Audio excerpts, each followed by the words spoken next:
皆さんこんばんは、こんにちは、ヘロー、アンニョン、猫です。今回はね、番外編なんですが、動画ではなく、ちょっと真面目にね、地震の話でもしていこうかなと思います。というのもね、最近子供たちの PTA の懇談会があったんですよ。で、同じ学年の集まりだったので、ちょうどみんなね、子供が赤ちゃんの時に北海道胆振東部地震というのを経験していて、最近ね、地震が多いからあの時大変だったよねみたいな話をしてね、私もちょうどいろいろと思い出したりしていたんですよ。で、最近ね、なんかまたちょっと大きめの地震が多くて、我が家も防災とかをね、見直さないといけないなと思っているところです。私の被災体験で言うと、東日本大震災と北海道胆振東部地震と、どっちもね、ハードに経験しています。なので、赤ちゃんと被災したこととか、停電したり、冬場の被災とか、そういう情報共有が意外と重要だよなと思うところがあって、今回は私の被災体験をベースにいろいろ語っていこうかなと思います。真面目にとは言ったもののね、私のコンテンツなんで思い出話ぐらいの感じでゆるく語っていきたいなと思います。防災グッズとか備蓄についてとかね、地震への備えを意識するきっかけになればいいなと思います。ただね、内容が地震の話になるので、聞くのがちょっと負担だなという方は、いつものラジオコンテンツのね、アーカイブをぜひ見ていただければと思います。それでは、作業のお供に BGM にご自由にまったりお過ごしください。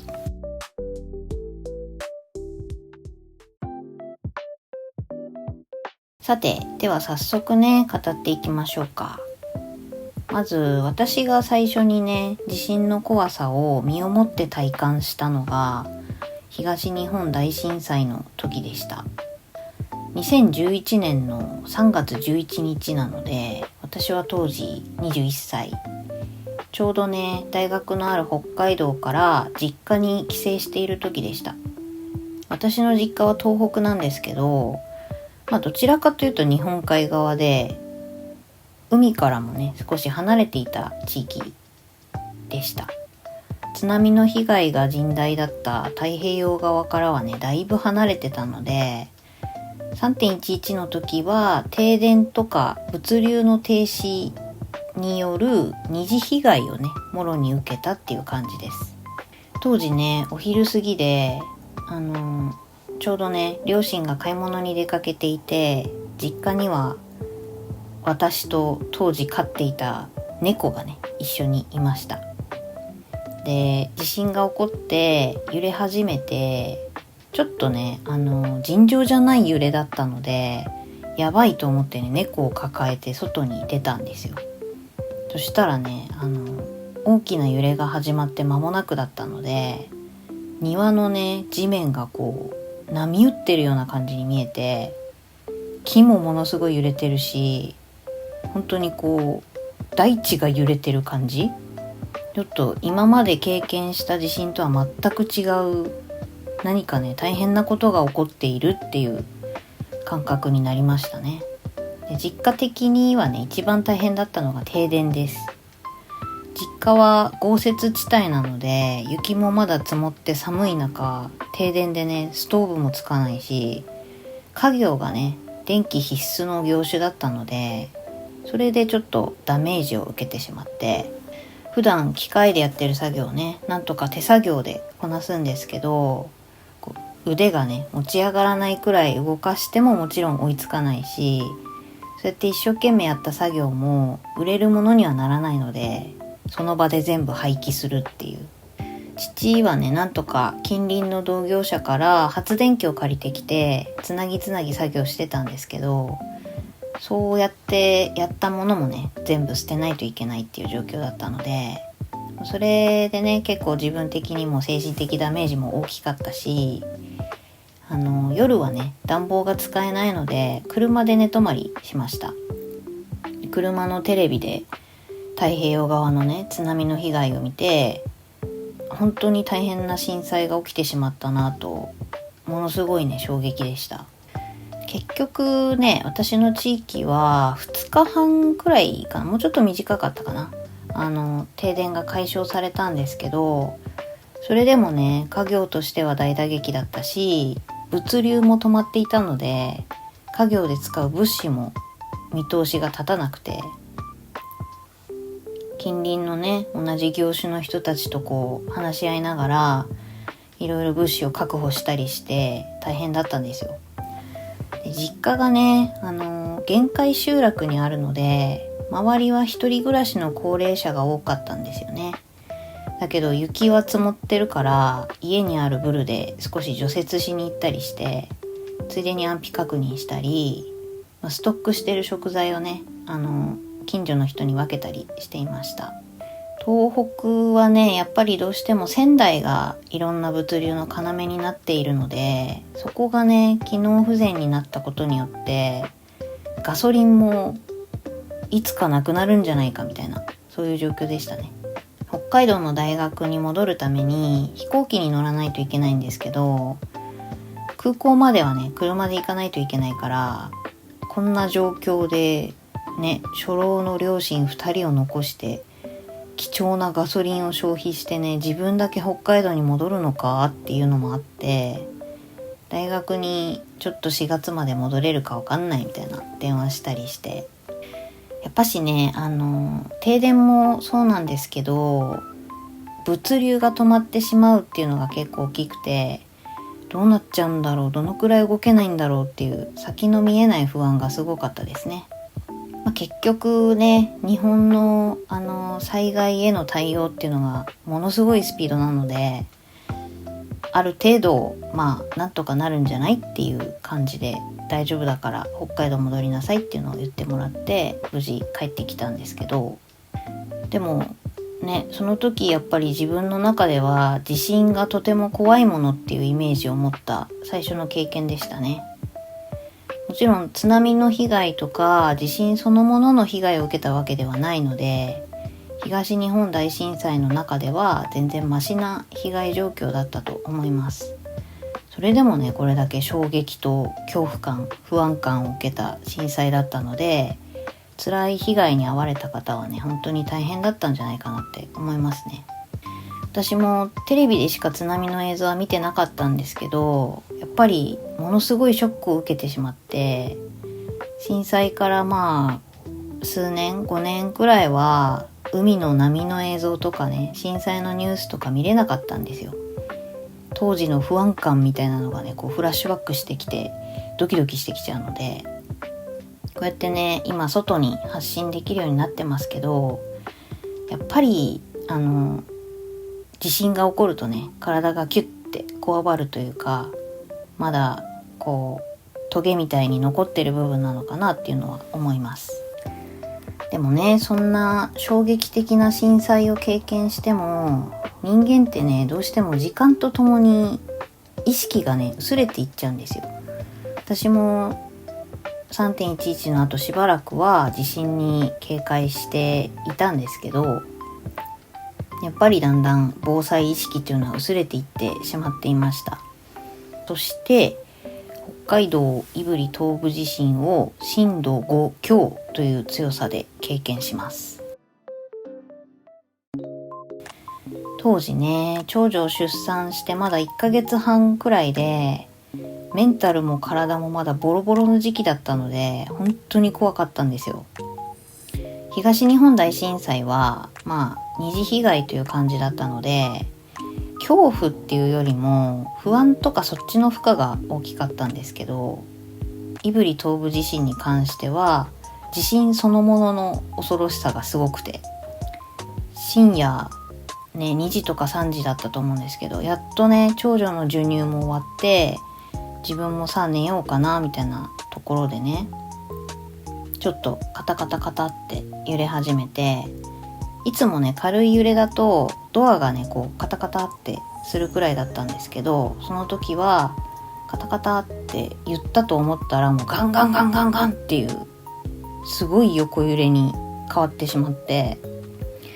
ベッドの上でね長女に覆いかぶさってても揺れてこう体勢を保っていられないくらいでした。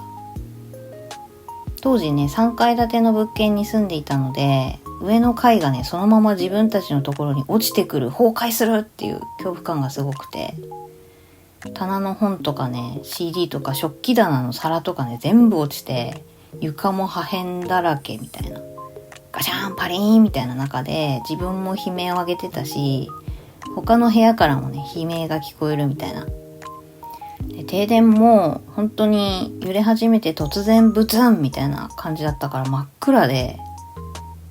やっとね揺れが収まったなと思ってスマホのライトをつけたらね、もう泥棒にでも入られたのかっていうぐらい物が散乱していて、夫がね玄関から靴を取ってきて震えながらね現状を把握しましたね。まあね、食器は棚から出て割れてるし、冷蔵庫の上に乗っけてた電子レンジもね落ちる寸前みたいな、 CD とかはケースが割れてて、漫画本とかも全部落ちてて、もう結構呆然としました。長女はねありがたいことにぐっすりでした。で明るくなってきてから片付けをしたり、ラジオでね情報収集したりしてたんですけど、その時ねスマホを夜のうちに満充電にしておく習慣がなくて、夫も私も残り 30% みたいな、モバイルバッテリーとかも持ってないし売ってないし、コンビニはすっからかんだったので、ちょっとどうしようっていう感じだったんですよ。でもねここでね私のズボラがねスーパーラッキーを生むんですよ。当時住んでた物件が3階建てって言ってたんですけど、一番下がね車庫になってたんですよ。でそこが半地下みたいな車庫で、車庫の上の方に外とつながる小窓があったんですよね。外から見たら足元にその小窓がある感じでね、当時コンパクトカーに乗ってたんでタイヤ交換とかね自分たちでやってたんですけど、タイヤ交換した時に夏タイヤに変えた時だから春先ね、そこの小窓をね換気として開けたんだけど、その後ね鍵を閉めた記憶がなくて、なんか蜘蛛の巣張ってるしまた今度でいっかみたいな感じで鍵を閉めてないなと思って、夫にねちょっと鍵閉めてないかもって言って見てきてもらったら、しばらくしてね服を汚してハーハーした夫が戻ってきてね、開いてたわってちょっと怒られました。夫がね結局無理やり小窓から車庫に入って中からシャッター開けてね車出して車で充電できたんですよ。周りの住民からもねどうやったんですかってめっちゃ聞かれたんですけど、みんなね鍵は閉めてるじゃんか普通。車庫にね外から入れたのは我が家だけでした。まあそんな感じでねズボラによるハイパーラッキーで一番困るスマホの充電がなんとか確保できたんですが、当時ねやっぱり赤ちゃんと被災するっていう想定が全くできてなくて、夫婦2人ならね大人だし体が無事ならいくらでもどうとでもなるんですよ。でも赤ちゃんがいて、その子はまだ自力で動けなくて、自分もね体調が万全ではないという状況、その状況下での防災がね全くできてなかったんですよ。本当にねいろんなことをたまたま運よく乗り切ったっていう感じです。おむつとかトイレットペーパーとかも買い置きしたタイミングだったし、子供のミルク用にねウォーターサーバーもあったので水の備蓄もできていたし、食べ物もそれなりに保存食がたまたまあって、車もたまたま出せたからスマホを充電できたし、断水やガスがね止まったりっていうのもなかったのでお水は使えたし、お湯を沸かしたりっていうのもできて、真夏でも真冬でもないからね温度調節もいらないし、手動のラジオもねたまたま持ってたから情報収集もできたし、本当にねたまたまで全部乗り切りました。もしねこの物がたくさん落ちた棚の近くで赤ちゃんを遊ばせていたらとか、猛暑日真冬日だったらとか、長女がね離乳食だったらとかミルク拒否だったらとか、そういうね想定が全くできていなかったんだなっていうのをね痛感しました。私は当時ね初めての育児で母乳育児が順調ではなかったんですよ。なかなか母乳も軌道に乗らないし、ミルクと併用でね育ててたんですけど、メンタルもねだいぶやられて、寝不足もきついし体もまだ痛いしみたいな時だったので、ものすごいねストレスを受けた印象があります。たまたま長女がね母乳もミルクもどっちも飲んでくれるっていう時期だったので良かったんですけど、母乳はねストレスとか不安感からか止まってしまって、これで長女が母乳一筋だったらどうなっていたんだろうっていうのは今でも考えます。なんか本当にね運が良かったっていうその一言につきますね。でこの地震の時にね北海道のほぼ全域が停電するブラックアウトという状態になりました。信号もついてないから運転も危ないのに、夫はね職場に行かなきゃいけなくて、長女を一人で守らないといけないっていうね重圧がすごかったです。夫がね職場に行くのもすごい心配だったしね、もう道路がねところどころ陥没してたり亀裂入ってたり、私が住んでた地域とはちょっと違うんですけど、液状化でね家が埋まってたりとかっていう話も聞いてたので、それこそね電力が復旧してメディアから知る被害もねすごいいろいろ大きかった地震でした。あとね当時まだね X がツイッターの時代だったんですけど、デマがすごくて、なんか何時にどこどこで大きな地震が来るらしいとか、計画断水があるらしいとか、本当にねなんかいろんなことがあった日でした。でもこの地震の経験があったので、すぐねカセットガスで使える暖房とかランタンとか蓄電池を買ったりとかね、あと最低限の、一人分なんだけど防災グッズが詰まってる防災リュックとか、備蓄水をする習慣とか、電力がなくても食べられる食材の備えとかね、いろいろ考えてやるようになりました。その後ね子供たちがもっと小さい時はこの胆振東部地震の震源地に近い場所に転勤したりとかして、そこはね津波の想定もしないといけない場所だったので、子供たちを2人抱えてねどうやって少しでも高いところに逃げるかとか、そういう想定をたくさんしましたね。幸いその地域に住んでる時に津波が起こるような大きな地震は発生しなかったので良かったなと思ってます。で今住んでるところもね実は北海道の地震のなんかベルト帯みたいなやつの上ではあるので、胆振東部地震の時は地割れが起きたようなね場所でもあるし、実はね津波の影響も無視できないところでもあるので、しっかりねハザードマップとか見て子どもたちと安全に避難できる経路をね頭に入れておかないといけないなと思ってます。お子さんがいるご家庭、特にお子さんがまだ小さいっていうご家庭はね、本当にいざとなった時の親の対応力ってすごく重要です。お子さんがね小学校とか幼稚園とか離れてる場合でもね、どうやって動くのか、どう避難するのか、常にね想定しておかないといけないなと思います。子供たちもね本当に日本の教育ってすごいなと思うんですが、ちゃんとね幼稚園の時から避難訓練をやるんですよ。もちろんねこれ意味あんのかなっていう時もあるし、自分が子供の頃はねそうやって思ってたんですけど、でもどんな災害があってどんな状況になってそこでどう動くのか、それを子供の時から考えられる環境って本当に貴重だなと思います。実際にね日本で地震に遭遇した海外の方は、なんで日本人がパニックにならないんだっていうのをねすごい驚く人もいるようなので、最近だとさもう自然災害だけじゃないじゃんか。不審者が学校に侵入してきたりさ、隣国からカマチョミサイルが飛んできたりさ、子供たちが外に出てる時はやっぱりね先生方の適切な判断を信じるしかないので、いろいろな想定をして避難訓練をしてくれるのが本当にありがたいなと思います。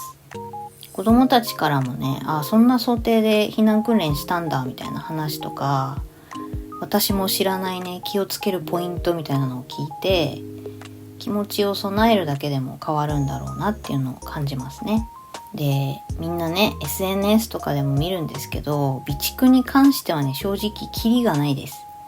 子供たちもよく食べるようになってきて、今ね家にある備蓄品では家族4人1週間持ちません。多分賃貸だとね備蓄するスペースの問題もあるので、ある程度で割り切らないと万全の準備っていうのは難しいかなって思いますね。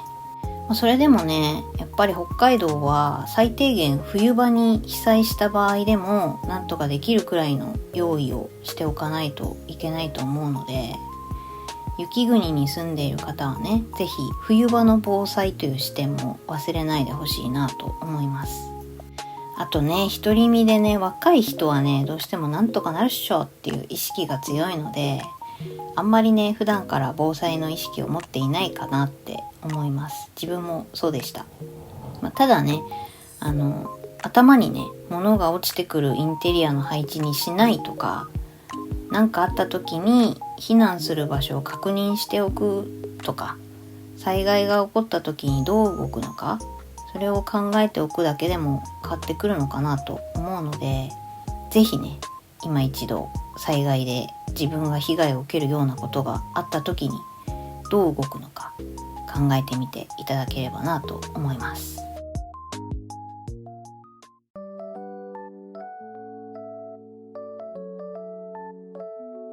さて今回は番外編ということで、いつもよりかは真面目にね、地震について、子育て中のね、被災について語ってみましたが、いかがだったでしょうか。毎年ね、東日本大震災のあった3月11日、そして胆振東部地震があった9月6日にはね、何とも言えない気持ちになります。自分が実際にね、被災したからこそ、災害って怖いなと思う部分もあるし、子供たちをね、どうやって守っていくのか、親として毎日いろんな脅威に立ち向かっていかないといけないなって感じることも多いです。でもやっぱりね、その時被災はしたけど、最小限の被害で済んでここまで生きていられることに感謝しないといけないなと改めて感じる日でもありますね。これからね、子供たちが成長していく中で、今以上に想像できないようなね、非常事態が待ち受けている可能性もあるし、親としては気が気ではないんですけど、その都度ね、冷静に適切に対処していけるように、心構えだけはね、強く持っていきたいなと思います。子供たちにもね、自分たちで苦難を乗り切るたくましさというか、